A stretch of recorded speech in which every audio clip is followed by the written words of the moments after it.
We're going to see if I can get this to work. So tonight we're going to be talking, and as I said, please just signal in a chat.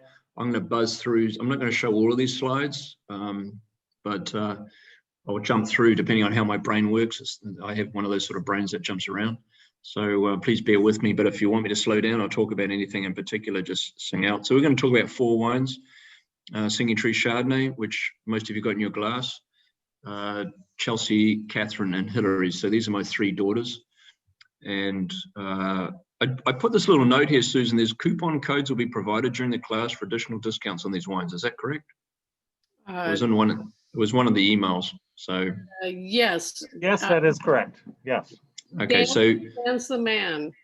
Dan can do that. Yeah, he's got it all. He's perfect. All right, so let's see if I can get my. So these are my 5 children. So the good news during COVID is my children all moved home. They're all adult children, and I don't know if you've had adult children living with you, but it's quite interesting. They don't want their lunches made or their beds made anymore. They're actually grown up, and so I make wines with my 3 daughters, who are these 3 obviously in the middle. This guy's a winemaker, and these 2 are actually working in wineries as well right now. The name, Katherine. tell us the names as you. This is Royce, Chelsea, Hilary, Katherine, and Luke. And Kate does not live with us at home, but Chelsea's married, and she has her Australian husband living with us too. This is my front yard. This is one of the Chelsea Merlot vineyards. This is Chelsea. So the wine, Dan was kind enough also to bring in the Reserve Chardonnay, which is the label to the right. But tonight we're just going to be talking about the label on the left, which is Singing Tree. And the tree is a tree that's in our backyard. And during November, December, all this, the starlings squawk like crazy. Instead of calling it the squawking tree, we call it the singing tree. And where I would normally be is in the center of the universe, which is this little town called Healdsburg. Healdsburg is an amazing town. We're 1 hour north of the Golden Gate Bridge on 101. This is the appellation called Dry Creek. This is Alexander Valley. This is Chalk Hill, and this is Russian River. So we've got about 280 wineries in Healdsburg with a Healdsburg address. And primarily tonight, we're going to be talking about the southern part of the Russian River. So there's 2 very cold areas. This area here, which is called Green Valley, which my arrow should be in the Green Valley. This is a very cold area. And the other cold area is what we call the Sebastopol Hills, which is where this vineyard is that we're talking about tonight.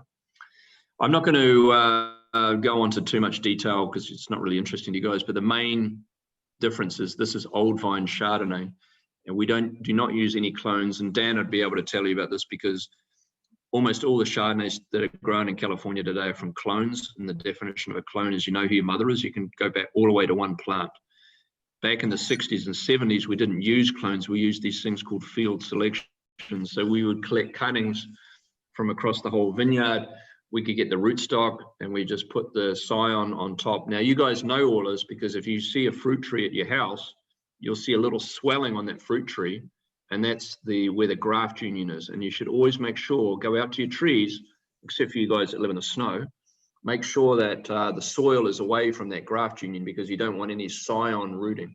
So we'd make all these field selections, and we could select for pineapple and melon and citrus and whatever, and this is what old vine Chardonnay was all about. And then the second thing is the reason why this vineyard was never replanted because we're in a Goldbridge sandy loam, which I'll show you here. So the phylloxera, there's a little insect that devastated the wine industry back in 1989, 1990 called phylloxera. It's a little insect that eats all the roots. And to avoid that, we started using resistant rootstock finally, but this vineyard was never replanted. And the reason is because the soil has no organic matter, so the phylloxera cannot live in it. The second thing that's important is because this is a mass selection or a field selection, you can see we've got big berries and small berries in the same cluster. If this was a clone, if you were looking at a clone of Chardonnay, all these berries would be the same size and the cluster would be super tight. The third thing that's important is the age of the vine. So we talk about old vine Zinfandel, we sometimes talk about old vine Cabernet, but very rarely do we talk about old vine Chardonnay, and that's what this is. So what does old vine mean to me? It means that I get really deep roots, I can survive on less water, and of course, I get much more balanced yield, usually lower crop. And that's what I allude to here. So we get smaller berries, smaller yields, and we get better balance between flavor and tannin. When they created clones, basically the big deal was to create a lot of crop, because, when you're paying, $2 million an acre, and it costs you $50,000-$60,000 an acre to plant it and $10,000 an acre to farm it, you want a good yield. So these clones produce good yield, and along with that, they also gather or accumulate sugar very fast. So you may have heard of some of these clones. They're called Dijon clones. You get Dijon 76, 85, 96, and then you get the UC Davis clones 4, 5, 6, 7, 8, and then you get the Espagette clones from Italy. So basically, these are all pretty boring, and that's why the Chardonnay is pretty unique. So I just mentioned one thing. I am decreasing the amount of wood that's on Chardonnay, and I'm increasing the amount of concrete. And one of the stories that I often tell is the first time I went to Burgundy. I don't know if you've been to Chablis, but Chablis is a very interesting place. And I was with a very famous winemaker, and he went to the tank and he poured a glass of wine into the tank, and I went like this, and I went, because I was young, I think I was 28 at the time. And I'm like smelling it, and I go, man, this wine's amazing. Like, I love all the vanilla and the creamy and everything. And like, what sort of barrel did you use? The winemaker looks at me and goes, get the shit out of my winery. Because I didn't know Chablis had no wood. So this is the same thing with anything. I can trick your palate into whatever you want. People ask me how much wood is in your wine or how much malolactic. People think they know what malolactic is, but they don't. How much malolactic is in your wine? Well, I can give you a big fat buttery Chardonnay with no ML, and I can give you a wine that's 100% ML with no butter. So it's not about, with how much chemistry or how much wood is in the wine or what the alcohol is. It's like, do you like it or not? That's the bottom line. There's only one person in the world that knows whether you like that wine, and that's you. Don't listen to Parker, Spectator enthusiasts. You're the only one. When was the last time Robert Parker had dinner with you? So unless you can understand his palate and his personality, and it's like, one of the young winemakers, there's you wouldn't believe there's like 20 winemakers in this winery where I'm at. One of the young winemakers said to me today, "What's my favorite wine?" I said, "What's open? What do you want to drink with me?" Because it's all about who you're with, where you are, what you're eating, and the story. The stories are what is important. Otherwise, we can all make wine. It's easy. I can ferment anything you want. I can ferment your shirt. Give me some sugar, some water, and some acid. I'll ferment it. I can make a story out of that. But we want to represent the fruit. And this is why this is not wood. This is not alcohol. This is not acid. This is not butter. This is Chardonnay. So how do I best represent that wine? And, we were making wine in concrete tanks. And my first vintage was 1982. We used to dig holes in the ground, throw concrete sewer pipes in the ground, concrete the bottom, and throw the grapes in. That was our concrete fermenter. Now suddenly concrete fermenters have become cool. But it's not about the concrete. It's about the calcium carbonate, which I don't want to go into. But this is it's all about the story and the passion, and how can I relate that, and how does it relate to you, and what are you hearing from me today, and where are you? Like, people say to me, "Oh man, I bought 2 bottles of Katherine Cabernet. The first one was fantastic. The second one sucked." "Oh, when did you have the first one?" "Well, it was Friday night. I've been dating my wife for 5 years. I asked her to marry me. It was a great night." "When did you have the second one?" "Well, it was Monday night. I came home from work. I had an argument with my wife. It didn't taste very good." Really? So the situation that you're drinking in is also important. And so that's why I really appreciate you guys coming tonight. And hopefully I can share with you a couple of pointers. So if you look at, if we were to graph warm fruit versus cool fruit, so you can get Chardonnay that's very tropical, well, you used to be able to in the 60s, 70s, and 80s. We had a mass selection called a Spring Mountain and Rude, and those wines were very, very pineapple, and then melon. So the wine that you're trying tonight is called SEE. It's a mass selection, and it's sort of subtropical, a little bit of passion fruit, but you're also going to get a lot of mineral, a lot of gunflint, stone fruit. Most Chardonnays that you drink today, if one of you people describe my wine as white peach, I'm going to jump out of the nearest window here. The last thing I want to have is white. I mean, every Chardonnay in the world tastes peachy. It's like, okay, that's kind of boring, you know. And then you get the pip fruit, apples and pears, citrus, and then grassy. And the other two terms we talk about are structure. So if you look at my face right now, that a structural wine comes in your mouth like this. So the way that we make a wine tight is we increase the acidity, the CO2, wood, obviously, and then obviously the temperature that you serve the wine at makes a big difference. A textural wine is a wine that does this, you know, malolactic, alcohol, fruit, and something else that my mind's skipping. So this is the style of Russian River Chardonnay today. I don't know why my scroll's not working. Okay, so this is the style of the Singing Tree Chardonnay, because the Singing Tree is mainly melon, so it's a little bit more subtropical. And then if we were to throw on the picking Chardonnay out here in the Russian River today. Can you guys hear that? Sorting through it. Beautiful, can you hear the video? Beautiful old vineyard. We're just wrapping up here. I can't. We should get this fruit into the vineyard at the winery in the next hour or so. It'd be fantastic. This is some of the best Chardonnay that we make, and you can see we've got big berries and small berries going in the same cluster, and this is what mass selection Chardonnay is all about. It's beautiful, beautiful fruit. Little melon and subtropical characters will come from this. Fantastic. No clones here, no clones. Picking Chardonnay. Okay, hang on. All right, so this is the wine that you're tasting tonight. I'm sorry, it's a bit disconcerting that I can't hear the sound on these videos, but it's my problem, not yours. So this is the 2018 Chardonnay that you're trying tonight. So yeah, fresh and juicy. This was the descriptors that came with the score. So it's, for me, it's all about having that second glass, you know. Can I, so one of the stories I often tell is when I was in Portugal, I was very young in my career, and they'd sent me over to Portugal. I didn't even know what Touriga Nacional was, which was the grape variety of Portugal, is the grape variety of Portugal. And so you go to Portugal and you're hanging out with winemakers, you get, you know, 3 ports for breakfast, 3 ports for lunch, and 3 ports for dinner. And the Portuguese people are really skinny. I don't know if you know that. The reason why they're skinny is because the food is really hard to eat. They have these barnacles, they're about this long, and you get 3 of them. It's 110 degrees out and you're drinking port. So after the second day in the restaurant, the second day I'm in Portugal, I said, dude, man, I got to get some white wine here. And they go, Nick, we don't make white wine in Portugal. Anyway, I was in a restaurant, this lady walks by and she says, don't worry, sir, I'll get you a glass. She brings me a glass of wine. She fills it up to here like my mother. You know, the condensation's pouring off it. I get this wine, it's 110 degrees, I'm eating a barnacle. I get this wine, I chug it and I go, shit, the enamel, where's the enamel on my teeth? The roof of my mouth is gone. What the hell was that?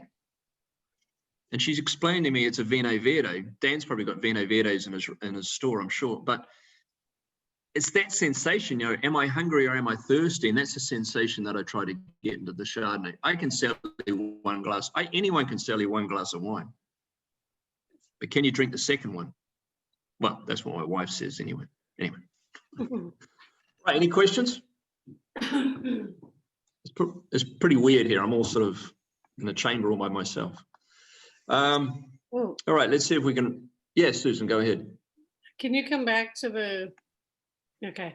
So you're all having the Singing Tree Russian River Chard. So that's lightly oaked. And we had a question, how many wines do we do in the concrete? And really, it's just this and the two Sauv Blancs, right? Everything else is wood.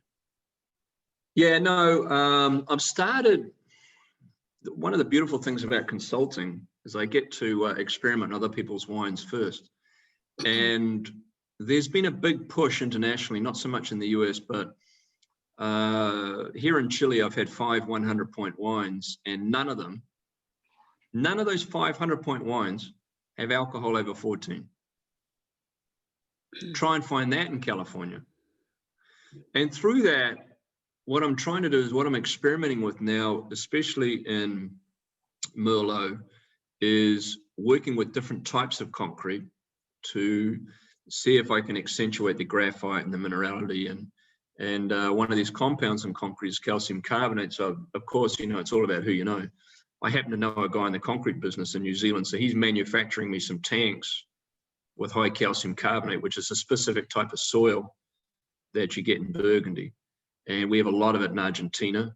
And he goes, yeah, Christ, mate, no problem. So we'll see if the concrete sticks. But yeah, no, to answer your question, Susan, right now it's just the Sauvignon Blancs and the Chardonnay, although we do make a Carignan, Carignan, which we haven't released into the market, that's made in concrete as well. Okay. Yeah, but there's lots of different options out there. You know, there's, you know, it's a pendulum. Concrete's cool, wood's cool, food rays are cool. You know, we do a lot of wine in food rays now, which basically is the way wine used to be made. So yeah. Oh, sorry, food ray is you sometimes see vertical wood tanks. These are like really, really big barrels, super big barrels. If you can imagine one tank holding 5 barrels or 10 barrels, that's what a food ray is. So we do a lot of that. Okay. So just to finish up on the Chardonnay, here is the Dutton Chardonnay that Dan brought in that we wanted you to know about, just in case. And it is more traditional style. So this being lightly oaked, this is more traditional and buttery and oak. It's just gorgeous. And it's only 206 packs produced. So yeah, it's a really unique site. The guy Warren Dutton, he's a very famous guy, and well, he was a very famous guy in the Russian River. Unfortunately, he passed away, and the vineyard was inherited by his 2 sons. And many of you would know the brand Dutton Goldfield. So Dan Goldfield was the first winemaker for La Crema, and he partnered up with one of the sons from Dutton's. But Dave Ramey, who's one of my close friends, he's gradually decreasing the amount of Dutton that he's producing. And this is because Dave Ramey used to work at CME as well. And so he and I have shared a lot of vineyards in the past, and he's gradually pulling out of Dutton because he planted his own vineyard. And so I'm gradually taking over a lot of the Dutton fruit. So Dutton is a pretty rare commodity, especially this particular vineyard, because this vineyard's in Grayton. So as I said, Green Valley is the coldest sub-region of the Russian River, and the coldest area in the Green Valley is Poplar Road. And this Poplar Road dead ends into the Dutton vineyard. So that's where the Dutton Chardonnay comes from. And for those who have not tasted it, it's, you know, I've been making Chardonnay for 38 years. And this has got to be one of the best vineyards that I've ever worked with. And yeah, no, really, really cool. So if you get a chance to try it, and there's a fine line between, is something complex or is it dirty? So if you get a chance to try it, make sure you let me know which way you think it is. Is it dirty or is it complex? Because that line is, for those who drink Steve Kistler, Steve and I talk about this a lot. I think Kistler's wines are a little bit too dirty. And so that to me is on the dirty side, whereas I hope I'm over on the complex side. So anyway, that's time for another discussion. Okay. All right, let's just, I think there's a slide here of I don't know why my thing's not rolling through here. So this is the Dutton Chardonnay that Susan just alluded to. It's 50% in new French oak. It's made in the traditional style, but it's whole cluster pressed. So you don't get a lot of, well, there's no astringency basically in it. Man, when I drink this wine, it's really hard not to drink the whole bottle. So Becky, don't waste your 1 bottle per week on this wine because it won't make it through Tuesday. All right, these are my 3 daughters.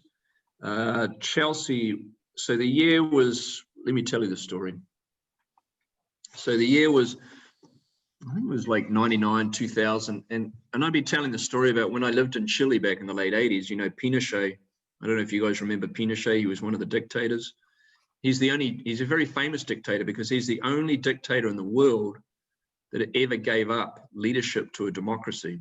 They had an election. He voluntarily gave up his dictatorship in an election. So pretty interesting guy.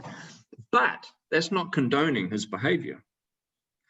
In 1989, when I was living in Chile, he controlled the community he could shut off the oil, he could shut off the copper because Chile is really reliant on copper.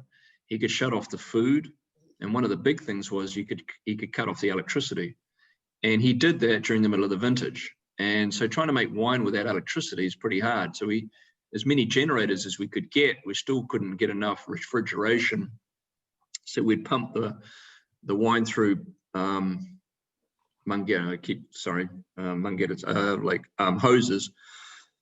Then we put the hoses in the canals and we'd try and cool the tank that way. We'd have to light fires to get hot water. And I was telling my children, you know, making wine without electricity is possible. And they're like, yeah, right, whatever, Dad. So anyway, we made in 2000, we went out and we picked 1/2 ton of grapes. We handy stemmed it. So took all the berries off the cluster. Takes 2 days to do that to 1/2 ton. Very laborious project. And then the girls did the pigeage, the boys did the punch down. At the end of the ferment, we basket pressed it. We hand pumped it into a barrel, and a year later we bottled it, and we call it 5 Gold Hands Unplugged. So 5 gold, 5 kids, Goldschmidt, hands unplugged. And Chelsea said, well, you know, I'd really like to get involved. So in the year 2002, she and I started making wine together. And the label is when she was 2, I traced her in the head and she colored it in, and that's where the label comes from. The other part of the story is you'll notice on the picture that I'm going to put back up that Chelsea and Katherine and Hilary all face different directions on the label, because I think I've got time to tell the story. It's 9 o'clock. Well, it's 9 o'clock here. I'm already halfway in.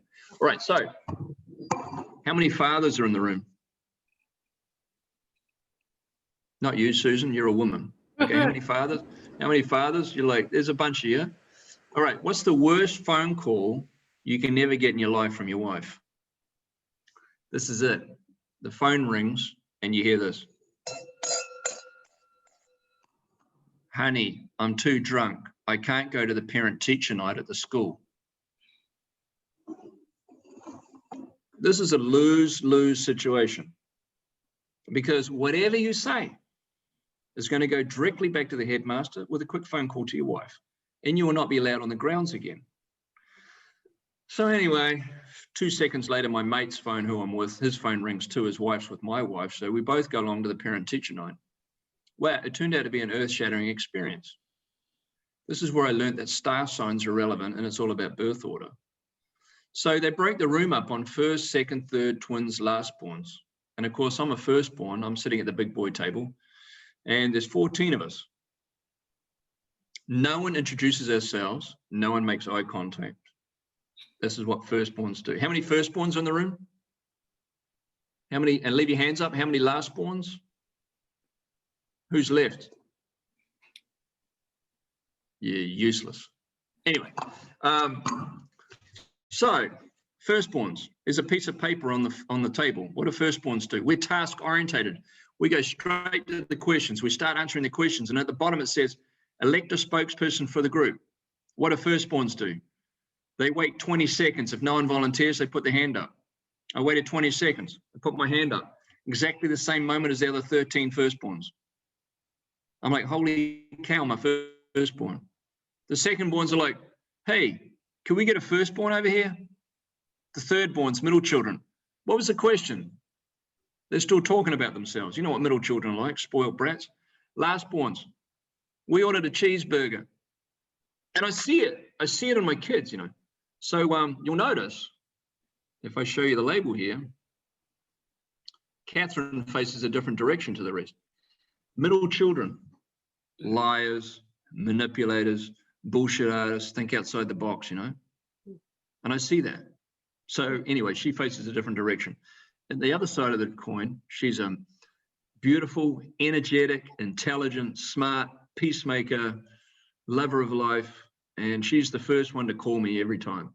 So I really enjoy working with Katherine, but Chelsea and Hilary have their own strengths as well. But anyway, Chelsea being firstborn, she and I, so when we blend wines together, so when I work with Chelsea, firstborn, that wine has to be absolutely perfect. The Chelsea has to be sweet, round, long, it tastes like Cabernet. So that's the style. All right, let's see if I can get this thing to roll. This is the Alexander Valley. Cloverdale's to the north. Healdsburg, where my office is this blue dot, and that red dot is Dry Creek, and that's where I live. The Alexander Valley runs south. This is the Russian River. The other key element is this thing here. This is Fitch Mountain, and the river runs around Fitch Mountain. There was an earthquake and Mount St. Helena at the top of the Napa Valley blocked the Russian River. I don't know if you know this, but the Russian River formed Napa Valley as well. But the earthquake lifted Mount St. Helena up. Subsequently, another earthquake blocked the Russian River, and the Russian River now flows out to Jena. They call it the Russian River Valley. Well, it's a great sales pitch. We need about another 30 million years, but yeah, whatever. So the sun comes in this direction, rises in the east, sets in the west. Believe it or not, it happens in Chile here too. Some people actually ask me that. But yes, the sun comes up on the same side in the southern hemisphere too. So this side of the valley is morning sun. This side of the valley is afternoon sun. Now, morning sun is much more interesting because it's cooler, and these vineyards are in the shade in the afternoon, and these vineyards are in the sun in the afternoon, which is hot. The interesting thing is these three vineyards are on little knolls, so they all face east as well. The Chelsea vineyard that we're talking about is right here, and I've been working on this vineyard since 1990. Everything we do is 100% vineyard, vintage, variety, and we're all vegan, yes. So Guidestone Rise is the name of the vineyard. You're trying the 2018, I think. And it goes in a barrel, 20% of it is new, whatever. And this wine's got a double gold in the San Francisco wine competition, rated 96. The 2017, the 2018 has not been yet rated. The key elements of a great Merlot vineyard, well, basically the big thing is this one, the soil. The water holder capacity has to be really good because Merlot weighs a lot more than a Cabernet berry. So Cabernet is smaller, Merlot is bigger, and the last thing we want is dehydration from the afternoon heat. If you dehydrate a berry, all you're doing is concentrating sugar, acid, and tannin, and you are creating a wine of high alcohol and a lot of sweetness. So we try not to have that happen. G'day, Nick Goldschmidt here. I'm standing out here in the Chelsea Merlot vineyard, Alexander Valley, and we are about, I don't know, 70-80% through veraison. If you can see down here, if I move a few clusters, leaves, I mean, you can see that we're coloring up quite nicely. A little way to go. This is the second week of September that we're looking about in terms of harvest, and that would be about right on average. So looking good. We love the soil here, a lot of good water holder capacity. We've got a long way to go in terms of holding this canopy on, but we're in really good shape and really excited about the 2019 Chelsea Goldschmidt Alexander Valley Merlot out here in the Alexander Valley. Beautiful. Love it. Any questions on Merlot? What do you think? I mean, the key element is really it's a Cabernet drinker's Merlot, because when the Merlot does not dehydrate, we bring it in, which means I can extract the heck out of it. And so it's remember, Merlot is still the #1 red grape in the world. It's just us Americans that drink Cabernet. I mean, Petrus, Aubryon, I mean, they're all Merlots. And Merlot to me is still fits the American profile palate best. But for some reason, people stopped drinking Merlot back in the mid-90s. But yeah. Anyway, so I hope you get a chance to try the Merlot. Fantastic value. Do you have the video with Chelsea's workout, Merlot? It's funny. I do have it. I'd have to stop sharing this and jump somewhere else, but no, I don't. I'd have to go somewhere else. I'm sorry. It's more fun. I know. I should have added. I think I deleted it because I was scared this thing was going to be too long. So jumping into Cabernets, these are all the Cabernets that we make. So we make a number of wines in the Napa Valley, primarily from Oakville. We have 4 wines that we make from Oakville, and then we have one that's from Napa Valley. And then from the Alexander Valley, which we're discussing Katherine and Hilary tonight, we make these 4 from the Alexander Valley. If we look at that map that I referred to you earlier, this Katherine comes from a valley, and You're frozen.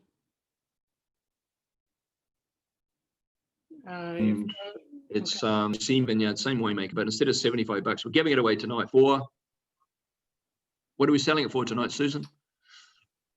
1866 instead of 22. Yeah. Christ! Christ, Dan, we're trying to stay in business, mate. What are you doing? You giving this stuff away? Well, Thank you, Dan. when I buy it by the rail car, they give me a good deal, Nick, so. Oh, man, that's funny. You should have a store full of it then. You should have a store full of it.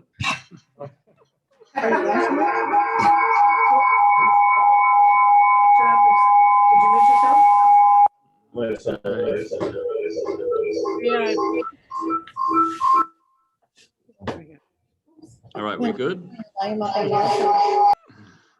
All right. Yeah, we're getting some echo there. Sorry, Dan. I think it's coming from your guys.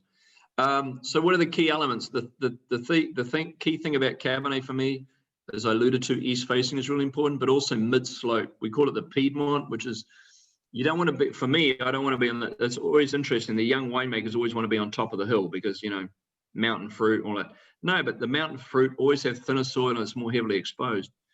The lower fruit, where the water runs down the hill, tends to be more fertile, heavier crop, stronger vines, which is also interesting, but I prefer to be on the middle of the slope. The way we prune is really interesting as well. This thing is native yeast. We destem it, we don't crush it. It's all hand harvested. Even though the machines these days are getting better and better, we still, at this stage, choose to continue to hand harvest.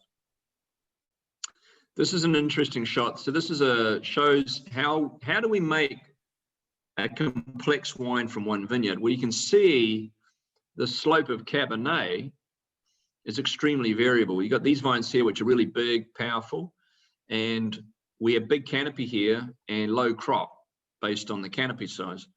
As we turn around here, you'll see that these vines are somewhat in the middle, and the vine here to the right is actually lower. This canopy is smaller and overcropped. So we drop half this fruit on the ground. And so we have 3 different picking zones, 3 different flavor zones. And this is how you make a complex vineyard, a complex wine from just using one site. So this is a last photo of our Suburban. Unfortunately, Hilary wrote it off a day after this. Anyway, we don't talk too much about that. Let's see if I can get this thing to go. All right, so the key elements, for those who don't know, Alexander Valley is cooler than Napa Valley. And this is why Napa Valley always has higher alcohol, higher pH, sweeter. You know, these wines from Napa Valley are just like drinking Coca-Cola. They're really sweet. It's hard to explain, but there's 2 forms of sugar in grapes. There's glucose and fructose. Excuse me.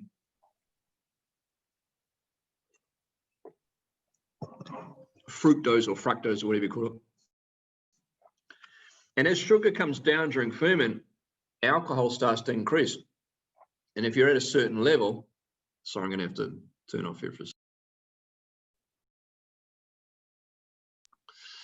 And as the alcohol increases, it becomes toxic to the yeast that are fermenting the sugar.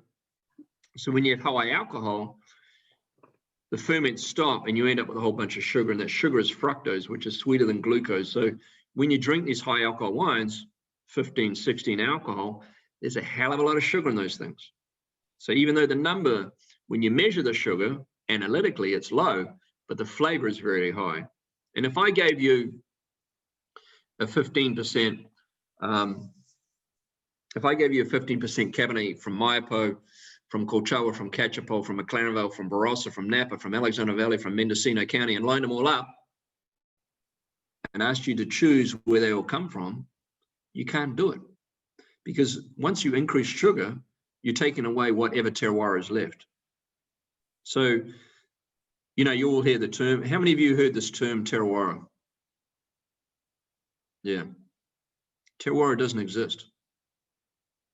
Because once we created irrigation, we eliminated the influence of terroir. So, you know, we all talk about wine is made in the vineyard. Well, if you gave me a naked soil with nothing on it, and you asked me to plant it, so it depends on the row orientation, how I use the irrigation, how big the canopy is, whether I use VSP, whether I use split canopy, what clan, what rootstock. And then I go out and I taste it, I make a picking decision, I base it on flavor, I base it on tannin, I base it on the time of the year. And then guess what? the PG&E turned the power off.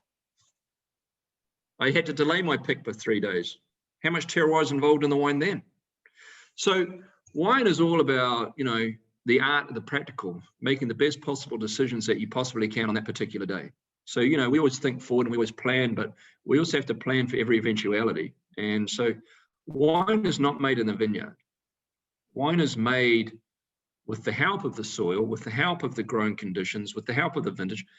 What I alluded to at the beginning, I mean, whether it's a fire year, frost year, flood year, hail year, whatever. I mean, I've been making wine for almost 40 years. I've had and 2 times a year, because I'm northern south hemisphere, I've seen every condition, you know. And so my job is to make sure that what you're drinking tonight is good. You know, I'm not going to put the smoke tainted wine in the bottle. I'm not going to put a rotten wine in the bottle from a botrytis year. I'm not going to put an acidic wine in the bottle because of a frost year. I mean, my job is to make good wine. Otherwise, you're not going to drink it. You know, so hopefully that's where I come in. But anyway, let's jump back to where I was.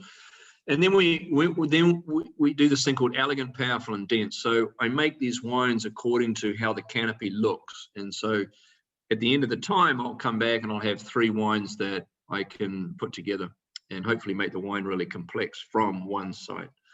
So what are the key elements of Katherine? It's old. It's another old vine Cabernet vineyard. I mean, as old as I get, the vines are a little bit older than me.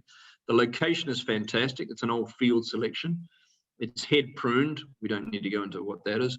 I pick early. I'm lowering the alcohol, as I alluded to. I'm hoping 2020 was going to be my big year, but you know, whatever. 2021 hopefully will be the next one. But I'm really pushing to get ripeness of flavor and tannin before I get ripeness of sugar. And so I'm working at my 3rd degrees in viticulture, and my background is really about vineyards rather than winemaking. And then applying the correct winemaking for each specific site and trying to make the best wine that I possibly can, as I alluded to. Sorry. G'day. Let's try that again. All right. Starting again, Susan, starting again. Nick Goldschmidt here. I am in the Katherine, Alexander Valley vineyard. Sometimes I pinch myself that I'm still making wine here after all this time. But really unique. I don't know if you can see in here. No, you can't. Up here, perhaps. So these clusters are super loose. We get nice, even ripening throughout. Just a beautiful vineyard. As you can see behind me, we're a couple of days away from harvest. The leaves are looking, you know, they're right there in terms of their water. And what keeps them in that condition, obviously, is the beautiful gravelly loam soil that we have here and the age of the vine. And I've been working on this vineyard since 1990. Amazing that I'm still making Katherine after all this time. Obviously, the first vintages went to Semi Winery, and we didn't start making Katherine until 2003, I think it was. Anyway, today is the release of the 2018. Just starting to ship 18, and this is the 19 still on the vine. Still our most popular wine, Katherine, Goldschmidt, Alexander Valley Cabernet. G'day, Nick Goldschmidt here. I'm sitting here with 3 glasses of wine, and everything we do is single vineyard. And the way we get complexity out of a single vineyard is by choosing blocks and styles, or working the wines to the way the vines best exemplify themselves. So when I was young, I walked into a room once at a pretty well-known winery with 200 wines on the table. I'm wondering, how am I going to blend 200 wines? I came from New Zealand, I didn't know anything about Cabernet. And so working with a consultant, we figured out the best way to do this is to put them into families. Elegant wines, which are the soft berry fruit wines right up on front of the tongue. The powerful wines, which provide the fleshiness and the richness. And the dense wines, which give us structure and power. So when we go ahead and line all those wines up, I sorted all the elegant wines together, and I chose the best elegant wines and made a blend. I got the best powerful wines, made a blend, the best dense wines and made a blend. We had 3 wines, all from the same vineyard, all from maybe in the same block or not the same block, but... Sorry, my mistake. somebody arrived late into the into the room and I let them in. block, but all from the same vineyard. And then we made a blend of these 3 wines, and it was the most complex wine that we could possibly make. So today I continue that process. With elegant wines, we can extract them a little bit more aggressively because we know that the tannins are in a lower concentration than the fruit, so we can extract more tannin. Whereas on a dense wine, if we made wine like that, they become too dry and too tannic. So we lower the extraction and try and make the wines more fruit forward. So if I was to drink an elegant wine, I'm going to get more red cherry. Great structure, very forward in the mouth, very, very elegant, very ripe, but good acidity, red fruit, and very forward in the mouth. The powerful wine, I can immediately get it. It's more black cherry, a little bit of walnut. And the mouth is really rich, really full, powerful. Not a lot going on in the front of the mouth, not a lot going on in the structural part of the mouth either. And then the dense wines, much more chocolate, a lot more black cherry, but all finished, very supple tannins, good structure, good acidity. And so when we put the 3 together, hopefully, and it's never 30-30-30, because in a warm vintage, I probably want a little bit more of the dense component, whereas in a cool vintage, I want more of the elegant component. So it really depends on the vintage. And when I put all 3 together, we get the most complex wine we possibly can from the same vineyard. And that's how we make single vineyard wines really complex. Did it all make sense? Mhm. Any questions? I'll tell you a sheep joke. All right, I'm only kidding. Susan doesn't want me to tell any sheep jokes. Well, do y'all want to hear one? Can we hear from Dan? What do you think, Dan? Oh, Sheep no, it's show? like, all right. What do you call an Australian with 2 girlfriends? A shepherd. All right, so I'm sitting here with 3 glasses. let's get off this for a second. Hi. All right, so this is a picture of the vineyard. It's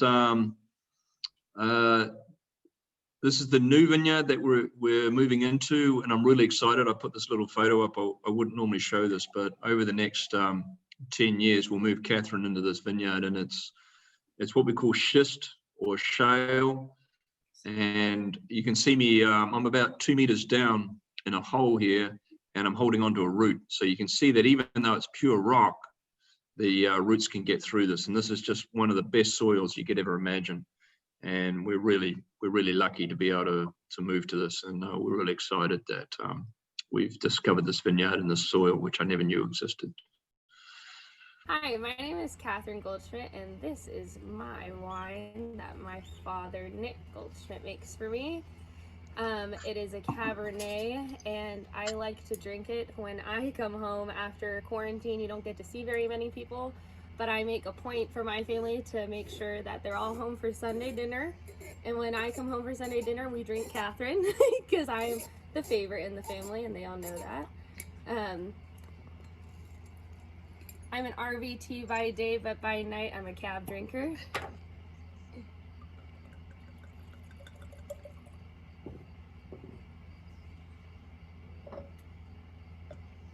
It's one of my favorite cabs. It's got a lot of black cherry. It's very full in the mouth, and it's definitely one of those things that makes you relax at the end of the day, and I'm happy to drink it anytime. Cheers.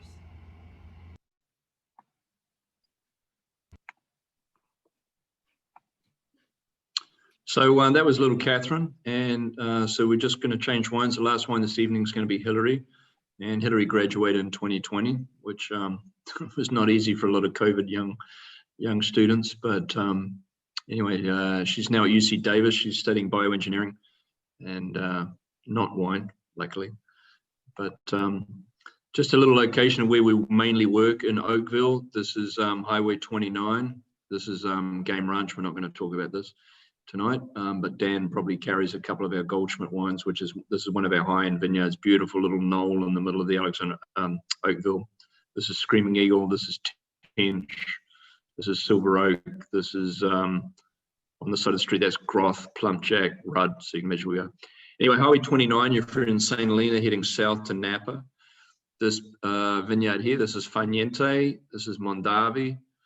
This is Nickel and Nickel, and that's Opus. And if you drive in the driveway between Nickel and Opus, you end up in this vineyard called Hilary. So it's an amazing spot. And I joke because I put these two wines up because the scores up, because everybody always discusses, you know, Napa Valley always outscores Alexandra Valley. And I don't think it's fair. I think that there are many good wines in the Alexandra Valley as well. So don't let wine writers tell you what you should think, and you should taste them for yourself.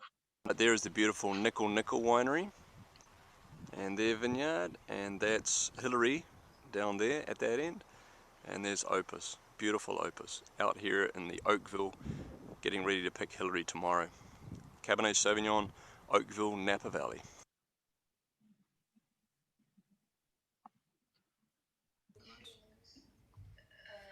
Uh, 90 is there. That's 10. 90. Oh, there. Oh,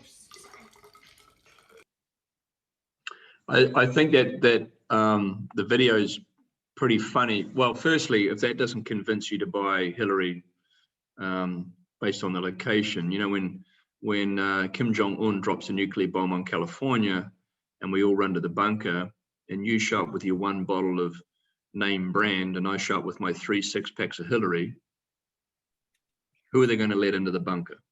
Come on, man. What are you doing? There is plenty of good wine out there without having to pay 50% for the label that you're drinking.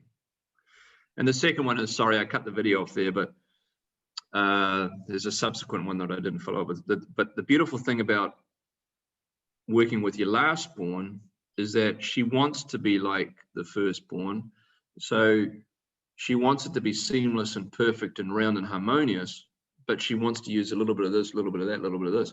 Remember, when I blend with Chelsea, everything has to be perfect and seamless and round, and it has to be perfect day one. When I blend with Katherine, everything is perfect, but when you drink the Katherine, you always find a little bit of tannin. That's because one of the blocks that I discussed is that dense block. She always wants to put a little bit more density in the wine. So when you taste Katherine, you always get this little piece, this kick at the end. So whenever I drink Katherine, it reminds me of who she is. And so I find that really interesting. But when you blend with Hilary, she's arguing, because well, all my kids are chemistry. They all did chemistry degrees. She's arguing with me about how big 10 mils is. Well, sorry, 90 mils, because she was measuring the measuring cylinder up the other way. So I'd have a discussion with her about how much 90 mils is. I mean, only your youngest daughter would argue with you, even though I've been working as a chemistry basic major for 40 years, and I've got my upstart little kid arguing with me. Anyway, another story. But it's just such a great family project to be able to do these wines with my daughters. So let's just finish up here with the wine itself. So again, it's an extremely old vineyard. As you've seen the location already, it's an old field selection, so we don't know what the clone is. Again, if I could show you a video where the cluster is super loose. In fact, I'm not sure if I have one on here or not. And it's a really old trellis system. We certainly don't make wines like that, grow vines like that anymore. I typically pick a lot earlier. Opus and Nickel, who are right obviously either side of me, pick probably 2 weeks after me. Obviously their wines are higher alcohol, but the vines are much better balanced because they're so old, and so I feel that I can pick a bit lower alcohol because they're much more balanced. So just quickly to wrap up, if you do want to come out and see us in Dry Creek, we are situated at the Poorhouse, and the address is 4791 if you want to make an appointment during these times. I'm Nick at goldschmidtvineyards.com, but you can send an email to wine@goldschmidtvineyards.com, and we'd love to see you out there. And this is the way to follow me. The best way to follow me, if you guys are into social media, is on Instagram. I probably put 2 posts up a day. I never say exactly where I am because I try to keep that confidential for my clients, but you'll certainly see which country I'm in, which wines I'm working on, etc. And so yeah, I'll put up another one in a couple of hours probably. And if you want to get a hold of us, and where I post most of our stuff on YouTube and then download into Facebook. And if you get a chance to come out, this is what my kids look like in the backyard. And I just love this photo of Royce just pouring the wine straight into his mouth. And yeah, so this is what happens when your kids are under COVID stress at home. But I just want to thank you guys for joining us. And if you've got any more questions for myself, Dan, or Susan, I've got nothing else to do here, baby. And I'm 2 hours ahead and I'm 3 glasses in. Nick, there were a couple questions here. One, Becky asked if you're still making Fidelity Cabernet, because we have here the Zin and the Fidelity red blend, but not the cab. No, we don't make a cab. We only make a red blend blend and a Zin. We used to put the discrepancy is we used to put the varieties on the front label, but because the you know, when the TTB is not creating gun laws, they create wine laws. It's amazing they're with the same people, different sorts of people.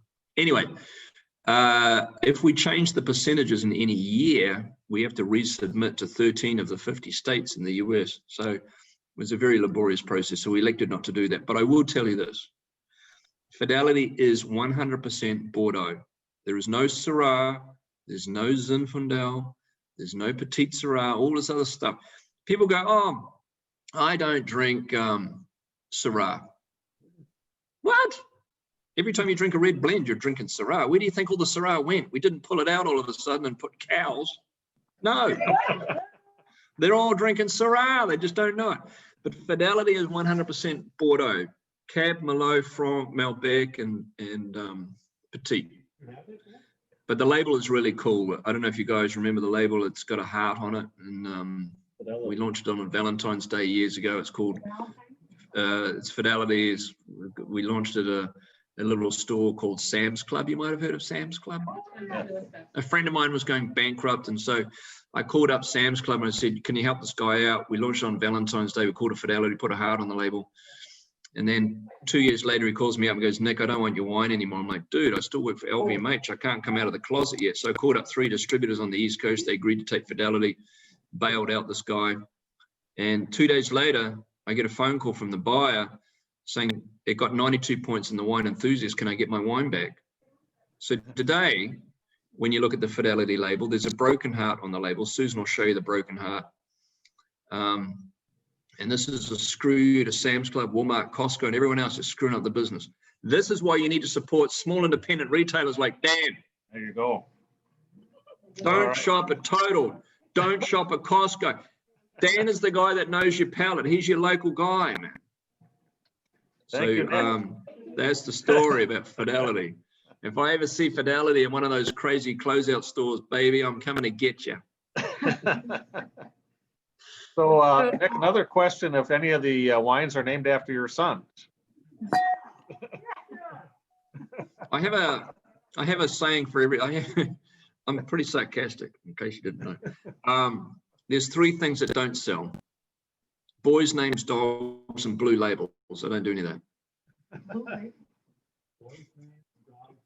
Boys' names, dogs, and blue labels. However, I do work for a very famous winery down here called Terrapacá, and we launched a wine called Etica Azul, and it's a red blend. We can't keep it on the shelf. We're up to 100,000 cases at $30 a bottle. The thing is screaming. It's got a fluorescent blue label on it. We sell most of it in China and Europe, of course. There's very little in the US, but yeah. So I do have an exception. And Nick, someone asked if you had any great stories from working with Cloudy Bay. Great stories from working at Cloudy Bay. Yeah, you worked with Cloudy Bay. Any good? Well, I had plenty of stories, but remember they paid. Yeah, they paid me a lot of money to keep my mouth shut. Okay, all right. No, it's again, all due respect. I mean, Cloudy Bay is a successful brand because of who's behind it. It's owned by Louis Vuitton. You know, they make Moet Chandon, Dom Perignon.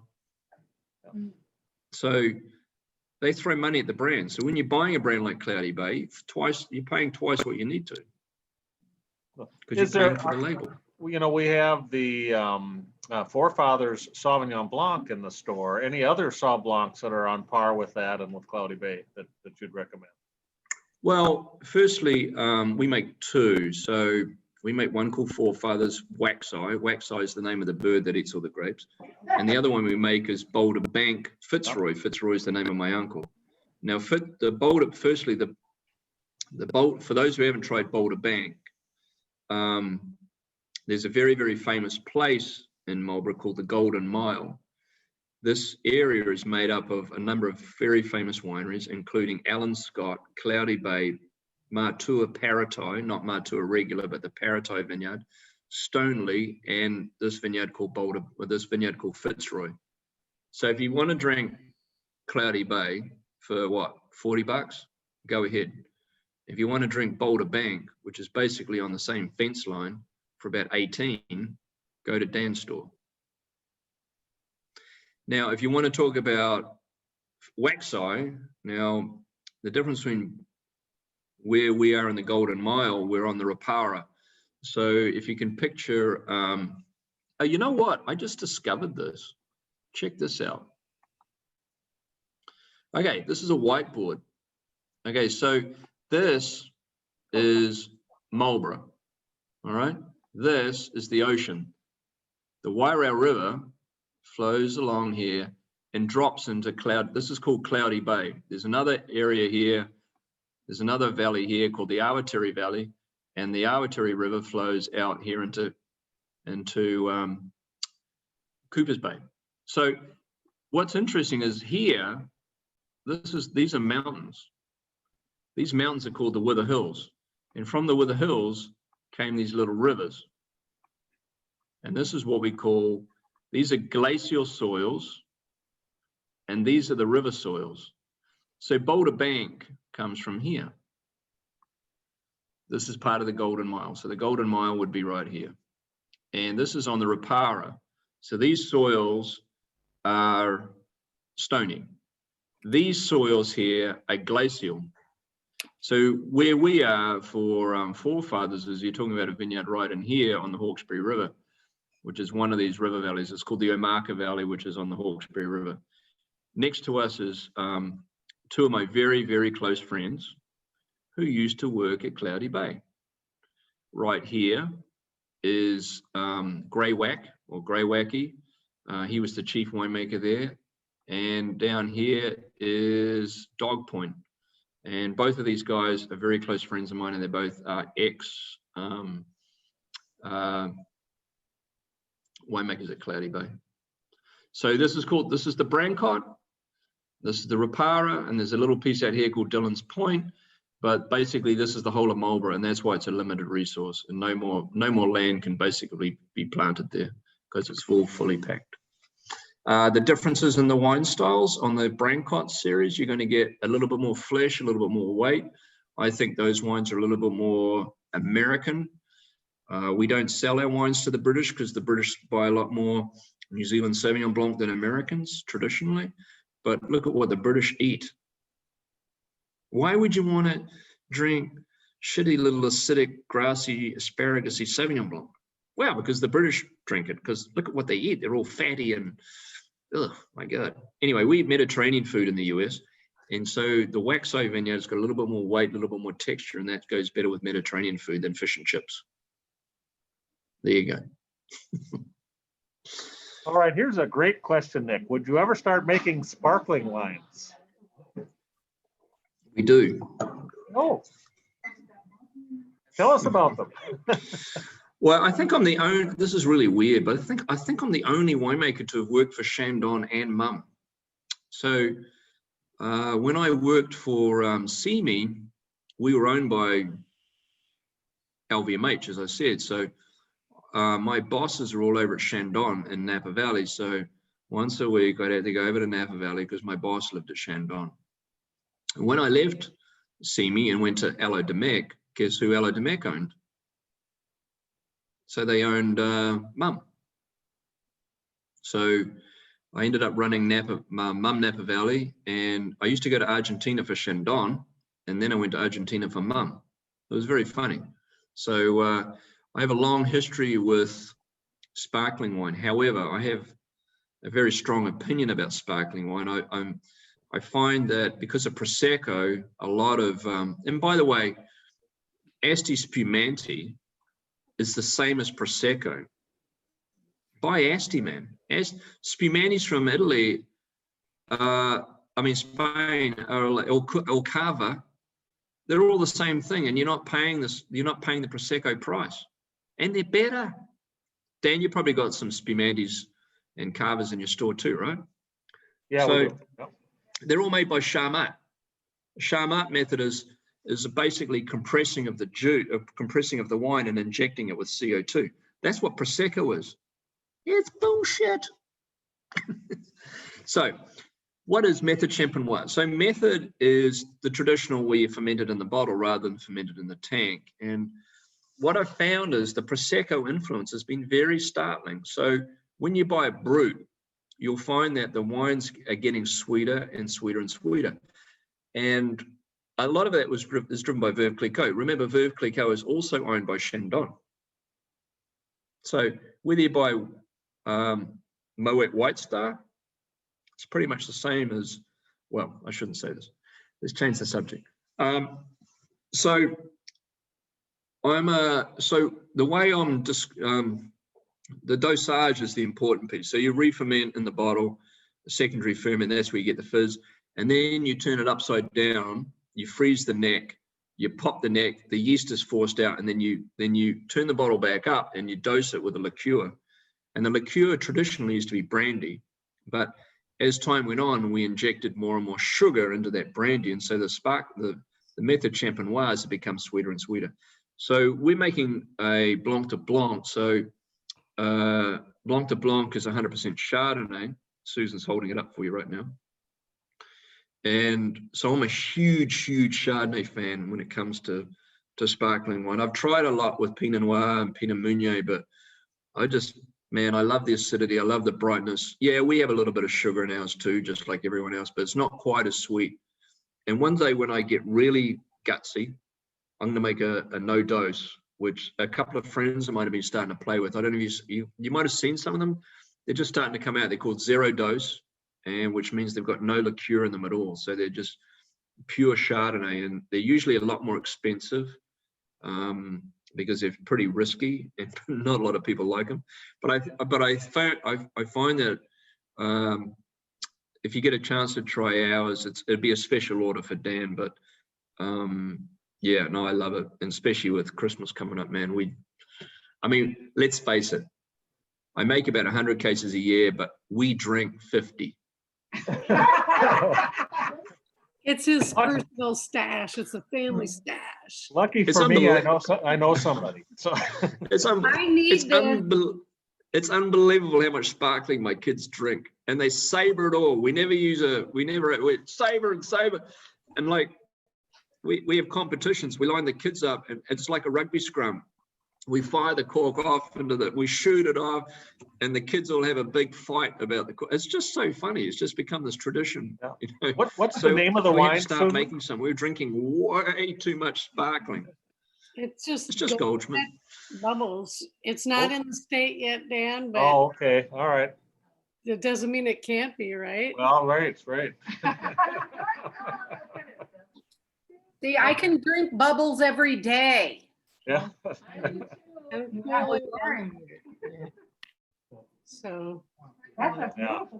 Well, Nick, I think this year people are going to be celebrating New Year's Eve at home, so we need more sparkling to help deal with that. True. That is so true, Susan. That's what we should be ramping up. Maybe we should ramp up our sparkling. Hey, Shelley. Yeah, you're on mute. I Yeah.